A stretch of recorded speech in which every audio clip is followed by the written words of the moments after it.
The story of Belarus starts not with big empires but in the thick forests and wetlands of Eastern Europe.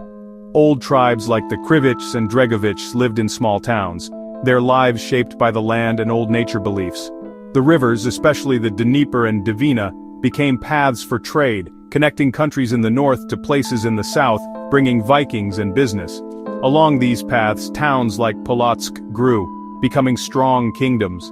When Kiev and Rus became powerful in the 800s and 900s, it brought new leaders and the Christian faith, changing how people lived and what they believed. Old nature beliefs faded as churches and holy places appeared, becoming places for learning and reading. The St. Sophia Cathedral in Polotsk showed this new time. Monks wrote down events, starting the written history of Belarus. The story of Belarus went from old tales told by word of mouth to words written on paper. A country's memories were being saved for all time. As Kiev and Rus broke apart, the Grand Duchy of Lithuania grew, taking in lands from Belarus by working together, not by fighting. Belarusian culture and the old Belarusian language became strong, becoming the country's official language and the base for good laws. The Grand Duchy was special because it allowed different religions, Christian, Jewish, and Muslim groups lived together peacefully. This time made a special identity, not Russian, not Polish, but Litvini, people of a varied, accepting country. The laws of Lithuania and a lively culture became important things for people in the future. Christian churches, Catholic churches, and Jewish temples stood next to each other. The good things from this golden age would shape who Belarusians were for hundreds of years. It was a time when having many different kinds of people made things strong, not divided. The Union of Lublin in 1569 brought Lithuania and Poland together, but Poland soon had more power.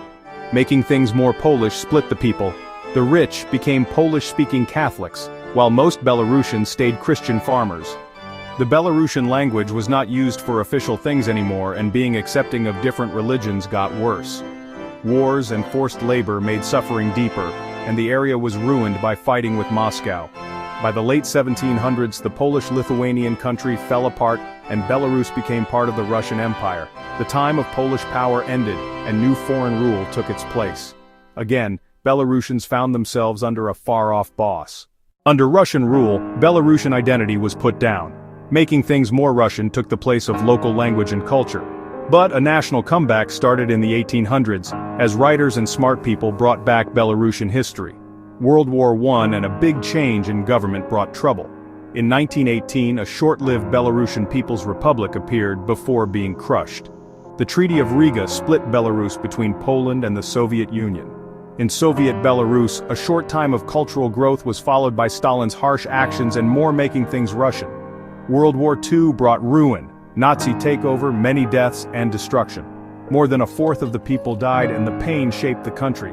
After the war, Belarus was rebuilt as a Soviet republic, tightly controlled by Moscow. The dream of being free lived on even as official culture pushed Soviet identity. Belarus kept going, its spirit not broken by war and being put down.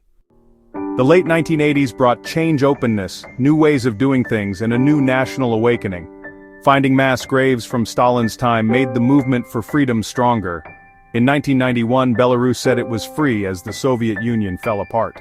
Hard times with money and not knowing what would happen came next, making way for Alexander Lukashenko to become leader in 1994. His rule brought stability but also strong control and close ties to Russia.